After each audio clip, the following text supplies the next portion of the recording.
को कहा कि I need a very sweet face, that is the exact term जो इन्होंने यूज किया। नहीं, आप हमारे साथ रहते रहते अपनी तारीफ खुद कर रहे हैं। नहीं, आपने पूछा सच बताए तो मैं सच बताऊंगा। उन्होंने मेरे को कहा कि एक स्वीट सा फेस चाहिए। अब मैंने अब आई थॉट, देखे तारीफ अपनी मैं कर नहीं रहा, वो क्यों नहीं कर रहा, जब इन्होंने मुझे कहा तो मैं किसी और को बोलने लगा। सो ये तारीफ नहीं हुई। मेरे को घर वालों ने ये कहा कि आप इंजीनियरिंग में जाएं, और मैं बिल्कुल सच बोलूँगा सर, पढ़ने वाला बच्चा मैं था नहीं, मैं लास्ट बेंचर था। I was the last bencher.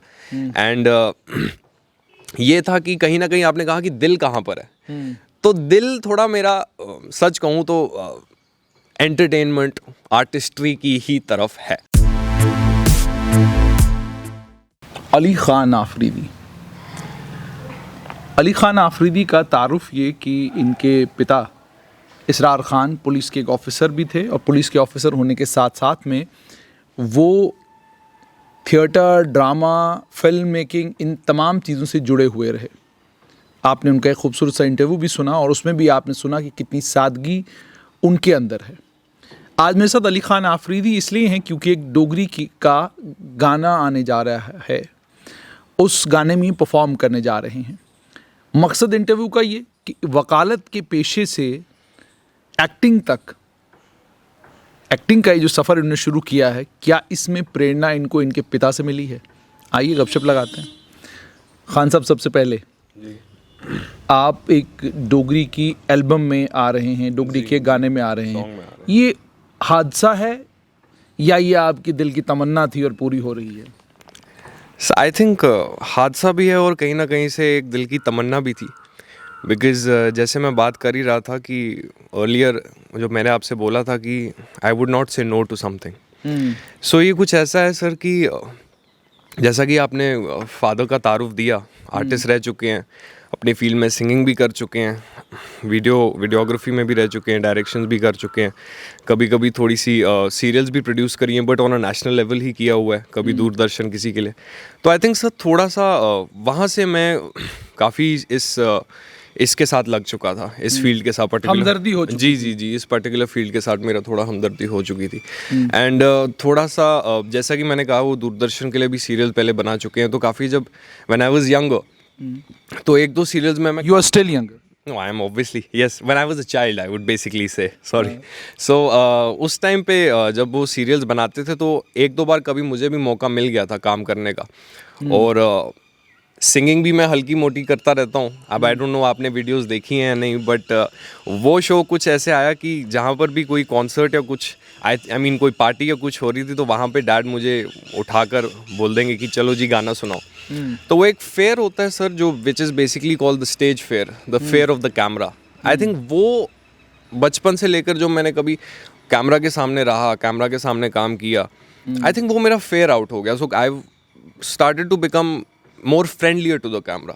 Camera के सामने काफ़ी फ्रेंडली होना शुरू हो गया, स्टेज फेयर निकल गया तो सिंगिंग करना स्टार्ट कर दी, कभी किसी फंक्शन पर, कभी किसी फ्रेंड्स के साथ, दिस एंड दैट। तो आई थिंक वो काफ़ी रहा है, वो that just came through dad. And ऐसा नहीं था कि सोचा नहीं था कि पहले कभी कर भी पाऊँगा या नहीं कर पाऊँगा, बट अब जैसा कि आपने कहा कि अभी जो प्रोजेक्ट आ रहा है, ये आया कैसे? सो ये बेसिकली ऐसे आया है कि so basically the song is coming, it's coming very soon. The song is called मिट्ठी बोली। जम्मू का है, जम्मू एंड कश्मीर का है, जम्मू के रीजनल के लिए है, जम्मू की प्रमोशन के लिए है। And the song is sung by local Jammu artists, they go by the name Roohi and Juhi, Duggar siblings. And song का सर ये है basically they sing regional songs, but आपको कहाँ से पकड़ लिया उन्होंने? मैं बताता हूँ सर। तो I have known Roohi Bai since a very long time, when I was a child, तब से मेरी रूही बाई का तारुफ रह चुका है। बिकॉज आई सेड कि dad was into singing, Roohi Bai was also into singing, और मैं भी थोड़ी सी सिंगिंग करता रहता था, हल्की मोटी। रूही बाई तो ये सब तो अब काफ़ी ऊपर, मतलब ये उस्ताद हैं, हम भी छोटे मोटे उस्ताद नहीं, हम अपने फील्ड के उस्ताद हैं, वो अपने फील्ड के उस्ताद हैं। अब लेकिन इस फील्ड में एंट्री करें तो इसमें भी उस्ताद बन ही जाएंगे। तो बट ये है कि जैसा मैं कहा कि सिंगिंग करते तो मैं भी हल्की करता रहता हूँ कभी ना कभी, तो उसके थ्रू इनका एक गाना अभी आने वाला था, जैसे थोड़ी देर पहले एक गाना आया था कदो जाना तू करोनिया, हाँ। Which got very viral specially in regionally, मैं कहूँगा I would say domestic, because उसकी व्यूअरशिप जो है वो काफ़ी डोमेस्टिक हो चुकी है। It's not only in Jammu and Kashmir, it is going domestic, it is I think Himachal में है, दिल्ली, पंजाब, बॉम्बे साइड, वहाँ पर भी ये चल रहा है। तो उस टाइम के दौरान ये मेरे पास आए और उन्होंने कहा कि मेरा एक गाना मैं करना चाह रहा हूँ, जिसका नाम मैंने ऐसा रखा है मीठी बोली, and I want to basically create a storyline for it. उसके लिए एक स्टोरी लाइन रखना चाह रहा हूँ। सो आई थिंक इन्होंने मेरे को कहा कि I need a very sweet face, that is the exact term जो इन्होंने यूज किया। नहीं, आप हमारे साथ रहते रहते अपनी तारीफ खुद कर रहे नहीं हैं। नहीं नहीं नहीं, आपने पूछा सच बताए तो मैं सच बताऊंगा। उन्होंने मेरे को कहा कि एक स्वीट सा फेस चाहिए। अब आई थॉट, देखे तारीफ अपनी मैं कर नहीं रहा, वो क्यों नहीं कर रहा, जब इन्होंने मुझे कहा तो मैं किसी और को बोलने लगा। हाँ। सो ये तारीफ नहीं हुई, क्योंकि उन्होंने किसको रिकमेंड करने लगे थे? मैं किसी को भी रिकमेंड करने लगा, तो इन्होंने कहा I am talking about you, I need your face. तो मैंने कहा अच्छा ठीक है, you find my face to be sweet, तो I said okay why not do it. तो I was just मैंने कहा, I would not say no to anything, and camera के सामने फ्रेंडली रह चुका हूँ, पहले भी काम कर चुका हूँ, तो I said yeah why not, let's do it. तो वो आए, मिले मेरे को, उन्होंने गाना सुनाया। The one thing one thing that struck me, जो बिल्कुल मेरे को आउट ऑफ द बॉक्स लगा, was this song when it releases, आप भी सुनेंगे, सब सुनेंगे, जम्मू वाले, JNK वाले सब सुनेंगे, आप एक चीज़ रियलाइज़ करेंगे कि ये एक चीज़ वो नहीं है it will only be regional, it will not be regional, because as soon as जब मैंने गाना सुना तो मैं रियलाइज़ कर चुका ये काफ़ी, it's a mellow song, romantic mellow song, but काफ़ी हिप है। Hip in the sense whatever is happening in, you understand, अभी जैसे पंजाब इंडस्ट्री है, it's very big at the moment, so it's somewhat towards that, हल्का सा जो in है अभी म्यूजिक में, it is towards that. And as soon as जैसे ही मैंने रूही भाई ने मेरे को सुनाया है, तो आई सेड कि नहीं, I want to do this, I would love to do this. And videography जो है वो भी हमारे जम्मू के हैं, बट लोकल हैं, बट काम ज़्यादातर चंडीगढ़ साइड कर चुके हैं, बॉम्बे साइड कर चुके हैं, goes by the name of MV frameworks. उन्होंने मेरे को एक अपना portfolio type, not portfolio as in like a project type दिखाया कि I said let me just have a look at क्या चीज़ है, कैसा प्रोजेक्ट बन सकता है। तो उन्होंने मेरे को दिखाया, 1 मिनट की शॉर्ट वीडियो थी। सो आई रियलाइज कि this is there very talented people and I have to say yes to this. So बस। तो आपने सोचा कि वकालत से अब जो है ये नया सफ़र शुरू किया जाए। अब ये सफ़र शुरू हुआ है या वकालत कंटिन्यू रहेगी, ये सिर्फ एक, चलो वो कहते हैं साइड किक? जी sir, I would not say सफ़र शुरू हुआ है, आई वुड से ज़िंदगी आपको जिस सफ़र में लेती जाती है उसको ना करें। तो ये एक सफ़र मेरे लिए आया है, आई would not say no to it. वकालत आई, मैंने उसको ना नहीं कहा, कल को रब चाहेंगे कोई और चीज़ आएगी, मैं उसको भी ना नहीं कहूँगा। सो ऐसा है। लेकिन दिल कहाँ की तरफ है? दिल एक तो होता है ना दिमाग, और एक होते हैं हालात बनाते हैं घर वाले। वो कहते हैं बेटा देखिए आपने वकालत करनी है जी। दिल होता है आपका अपना। सर मैं आपको सच बताऊं तो ऐसा आपने कहा घर वालों के थ्रू, तो आई वुड से कि घर वालों के थ्रू सर मेरे को एज सून एज जब मैंने अपना 12th पास किया जम्मू से, तो मेरे को घर वालों ने ये कहा कि आप इंजीनियरिंग में जाएं। और मैं बिल्कुल सच बोलूँगा सर, पढ़ने वाला बच्चा मैं था नहीं, मैं लास्ट बेंचर था, I was the last bencher. And ये था कि कहीं ना कहीं आपने कहा कि दिल कहाँ पर है, तो दिल थोड़ा मेरा सच कहूँ तो एंटरटेनमेंट आर्टिस्ट्री की ही तरफ है। बट अगर किसी फील्ड में भी चले जाता हूँ, दूसरे फील्ड में भी, तो वहाँ पर भी कोई भी फील्ड कर रहा हूँ, प्रोफेशनल फील्ड कर रहा हूँ या कुछ कर रहा हूँ, उसमें भी कहीं ना कहीं अतरंगी मिजाज जो है ये दिखने को मिलेगा ही।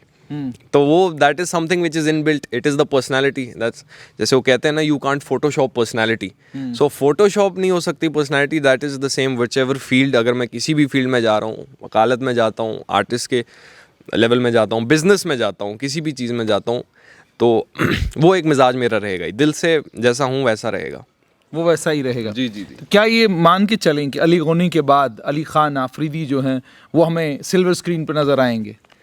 सर मैं ऐसा कुछ तो कहूँगा नहीं, बट शक्ल स्वीट है ये मामला। तो सर देखें, तो आपने खुद अपनी तारीफ में कहा है। नहीं आप क्या कहते हैं? चले मैं नहीं कहता हूँ, आप क्या कहते हैं? मैं तो मानता हूँ, मैं तभी तो पूछ रहा हूँ सिल्वर मैंने अपनी तारीफ में नहीं कहा, मैंने ये कहा कि वो ढूंढ रहे थे ठीक स्वीट, है। तो तब मैंने कहा कि अच्छा मैं कोई ढूंढ कर लाता हूँ। ठीक।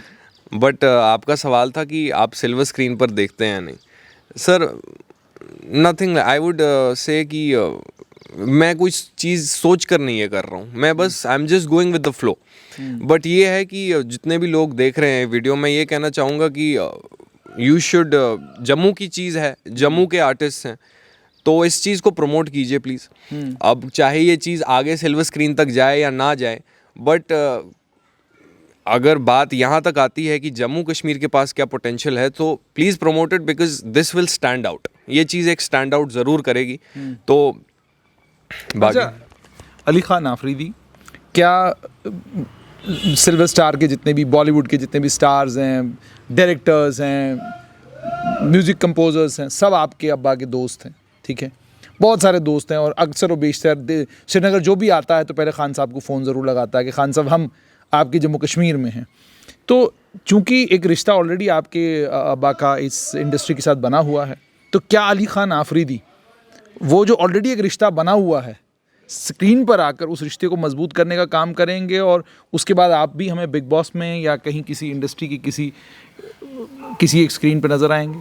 सर ये आपकी एक गलत फहमी है कि आप सोचते हैं कि बॉलीवुड की अगर कोई हस्ती यहाँ पर आती है तो वो एक रिश्ता बन चुका है। वो सिर्फ एक सिक्योरिटी प्रोटोकॉल रह चुका है, बिकॉज जैसा आपने खुद कहा कि पुलिस ऑफिसर रह चुके हैं, तो वो सिर्फ एक काम रहता है कि पुलिस वाला जो कोई है उसकी ड्यूटी बनती है to help him. For example कोई बाहर से आता है, आप भी पत्रकार हैं, आपका भी काम बनता है उनका इंटरव्यू लेना। अब कल को आपको बॉलीवुड में लॉन्च करते हैं नहीं, तो उसका मैं कह नहीं सकता। ठीक है sir, so that is the thing. But ये है कि one should always get whatever he deserves according to his talent. ठीक। So that is something I have always believed in. अगर मेरे को कोई ऐसी चीज़ लगती है कि something which is out of my field और वो मेरे पास वो चीज़ आ रही है, तो मैं सर हाथ दोनों खड़े करके उसको ना कर दूंगा। बिकॉज एवरीवन, जो कोई भी जहाँ पर जिस फील्ड में पुटअप होता है, उसको उसी के अनुसार और उसके टैलेंट के अनुसार उसको वो काबिलियत के ऊपर देखकर, काबिलियत उसकी देखकर उस फील्ड में पर्टिकुलर में उसको एंट्री मिलनी चाहिए। ये नहीं है कि I don't believe in anything कि किसी का कोई किसी के साथ फ्रेंडलियर है या कुछ है, वैसा कुछ नहीं। This is a profession sir. I will be on my own. Of course I will be on my own. किसी को पसंद आता हूँ तो they will get in touch with me, I will get in touch with them. If they believe कि if he has a talent, if he is camera friendly, if they believe कि he is a face that can appear well on camera or something, then why not? That's it. अच्छा खान साहब, मुझे ये भी बताएं कि ये तो तमाम बातें हो गई कि आप क्या करना चाहते हैं। अक्सर बेशतर जो मिडिल क्लास फैमिलीज़ होती हैं, उन मिडिल क्लास फैमिलीज़ में जब बच्चे बड़े होते हैं तो माँ बाप अपने जो सपने उनमें साकार उनके नहीं हुए होते हैं, कोई डॉक्टर नहीं बन सका, अपने बच्चे को डॉक्टर बनाना चाहता है, कोई IAS अफसर नहीं बना, वो अपने बच्चे को IAS ऑफिसर बनाना चाहता है। लेकिन आप एक ऐसी फैमिली बैकग्राउंड से आते हैं कि ये सब दिक्कतें आपके यहाँ नहीं है, ये परेशानियाँ आपके यहाँ नहीं है। तो जब आप 12वीं कर लेते हैं तो क्या उसके बाद आपके ऊपर भी वो पुल्स एंड प्रेशर्स उसी तरह के थे कि आप ये करेंगे, इस फील्ड में जाएंगे, या आज़ादी थी कि जनाब ये हमारी चॉइस है, आप अपनी चॉइस बताइए? मैंने सर आपको अभी पहले ही बोला कि as soon as I cross my 12th, तो सबसे पहले मेरे को यही बोला गया था कि इंजीनियरिंग में लगो, इंजीनियरिंग करो। तो मेरा कोई अपना वो नहीं था, that was not my personal way out. But अगर आप बोलो कि किस फील्ड में, तो I am not following the same field, this is a different field which I am following. और इस फील्ड से इनका किसी का ताल्लुक है नहीं। आज़ादी मुकम्मल थी चुनने की, क्या आपने करना जी, चुनने की आज़ादी मुकम्मल थी, और आगे इसमें आगे क्या हो ना हो वो भी मुकम्मल ही रहेगा। किसी का उसमें कोई योगदान या वैसा कुछ बिल्कुल भी नहीं है। बस ये है कि मेहनत है, मेहनत से देने वाले जो हैं वो लोग हैं, और आगे अगर अच्छा चले काम तो लेट्स सी। होपफुली अभी जो चीज़ आ रही है, मीठी बोली जो सॉन्ग आ रहा है, तो आई वुड जस्ट होप कि ये पसंद किया जाए, ये प्रमोट किया जाए, स्पेशली J&K की स्टेट में। बहुत आखिर में, बिल्कुल आखिरी एक सवाल कि आगे लाइफ में क्या प्लान्स हैं, या जैसे आपने पहले ही कहा कि मिजाज अतरंगी है, तो सर सच बताऊं तो at this point of my life, आप भी इस बात को समझेंगे जुनैद भाई, कि आई एम जस्ट 23। तो अभी किसी से पूछ लेना कि where do you see yourself in 20 years, तो मैं बोल नहीं सकता। I don't know where do I see myself in 20 years, because इस पॉइंट ऑफ लाइफ पे ये वो टाइम आ चुका है जहाँ पर मेरा डायरेक्शन जो है वो 4 या 5 फील्ड में कॉन्टीन्यूसली हॉप करते जा रही हैं. कभी मैं इधर जा रहा हूँ, कभी सॉरी बीच में वो पंजाबी आ जाती है बोलते बोलते, बिकॉज ज़्यादातर लोकल एंड दोस्तों के साथ पंजाबी में ही बात करता रहता हूँ. तो बीच बीच में ये हो जाता है कि किसी और फील्ड में मन करता है, तो जब किसी दूसरी चीज़ पे फोकस कर रहा होता हूँ तो कोई और चीज़ आ जाती है. जैसे I was really focusing on अभी माई लॉ, तो बीच में जैसे ये चीज़ आ गई सॉन्ग का इंडस्ट्री, तो मेरे को इस पे फोकस करना पड़ा. तो मैं यही कहूँगा सर कि अभी I can not give you definite answer कि किस फील्ड में जाना चाह रहे हो, क्या जाना चाह रहे हो. सर इसके लिए टाइम लगेगा, आप 1-2 साल के बाद आएँ, आपको ज़रूर आंसर देंगे उसका भी डेफिनेट. आखिर में बहुत सारे लोग जो आपको देख रहे हैं जी, ठीक है, कोई खूबसूरत सा मैसेज अपने किसी दोस्त के लिए, अपने किसी खास के लिए जी कुछ है जहन में कोई? सर यही कहना चाहूँगा कि जो भी वीडियो देख रहे हैं specially Jammu, because this is for Jammu and when I से दिस इज़ फॉर जम्मू, ये आज तक बिलीव मी जब मैं एक चीज़ कह रहा हूँ sir, I have heard the song, I have seen the visuals, ये this is something which Jammu has not yet seen. ये दिस इज़ नॉट समथिंग जो कि सिर्फ रीजनल रहेगा, ये चीज़ डोमेस्टिक जाएगी. तो मैं जितने भी जो कोई भी सब वीडियोस देख रहे हैं, वीडियो को अभी आपको मेरे को बैठ के देख रहे हैं, मैं यही कहना चाहूँगा, please promote it as we say vocal for local. So please promote this and share it with your friends, share करो, कमेंट करो, और that's it. Please just promote this. शुक्रिया. तो अली खान आफरीदी को आपने सुन लिया, प्रैक्टिकल तमाम बातें जितनी भी करी, प्रैक्टिकल बातें करी, थ्योरेटिकल दुनिया के साथ कोई लेना देना नहीं. ड्रामा, थिएटर, ये तमाम चीज़ें इनकी ज़िंदगी का हिस्सा रही हैं, तमाम चीज़ें ये बचपन से अपने घर में देखते आए हैं. लेकिन एक बहुत खूबसूरत बात जो इन्होंने कही कि मुझको मेरी पहचान की तलाश है, मैं अपने अब्बा की या अपने परिवार की पहचान से पहचाना जाऊँ, उसकी मुझे कोई ज़रूरत नहीं है. ये बहुत ख़ास और बड़ी अहम बात है. और साथ में एक और चीज़ आपने अली खान आफरीदी सुनी होगी कि मैं नहीं जानता कि आने वाला कल जो है उसमें मैं क्या करूँगा, कहाँ जाऊँगा, क्योंकि 3-4 फील्ड्स हैं जिन फील्ड्स पर मेरी नज़र है. ये भी दर्शाता है साफ तौर पर कि जब आप 22-23 साल की उम्र में होते हैं तो आपका जहन इसी तरीके से फ्लक्चुएट कर रहा होता है, यहाँ जाऊँ वहाँ जाऊँ, ये करूँ वो करूँ. और सबसे अच्छी बात अली खान आफरीदी की ये कि मैं दिल की सुनता हूँ, जहाँ लेके जाता है मैं चल पड़ता हूँ. कोशिश करेंगे. आप मेरी आपसे गुजारिश ये कि अली खान आफरीदी की वीडियो आने जा रही है, आप उस वीडियो को, रूही जूही को तो आप लोग प्यार दे ही रहे हैं, लेकिन अब आपको अली खान आफरीदी को भी प्यार देना होगा. इस वीडियो को शेयर करें और कमेंट करें, लाइक करें, शेयर कीजिए, और अच्छा बुरा जो भी कमेंट करना है करें. अपनी फैमिलीज में शेयर कीजिए इसको, बिकॉज ये चीज़ जो आ रही है ये रीजनल नहीं है. I am pretty sure it is a love song. Specially young couples जो हैं, मैरिड कपल्स जो हैं, सब पसंद करेंगे. तो प्लीज़ इसको शेयर, लाइक. ये इन्होंने गलत कहा, अनमैरिड भी लोग जितने भी हैं वो भी इसको बहुत पसंद करेंगे. स्वीट बॉय, स्वीट चेहरा. तो उम्मीद और तवक्का ये कि आप लोग वोकल फॉर लोकल को ध्यान में रखते हुए और आत्मनिर्भर भारत का जो नारा प्रधानमंत्री नरेंद्र मोदी ने दिया है उसको जहन में रखते हुए रूही जूही के इस गाने को बहुत प्यार देंगे. और अली खान आफरीदी को अली खान आफरीदी यानी उनकी अपनी पहचान, एक नई दुनिया में नई पहचान आप लोग देंगे.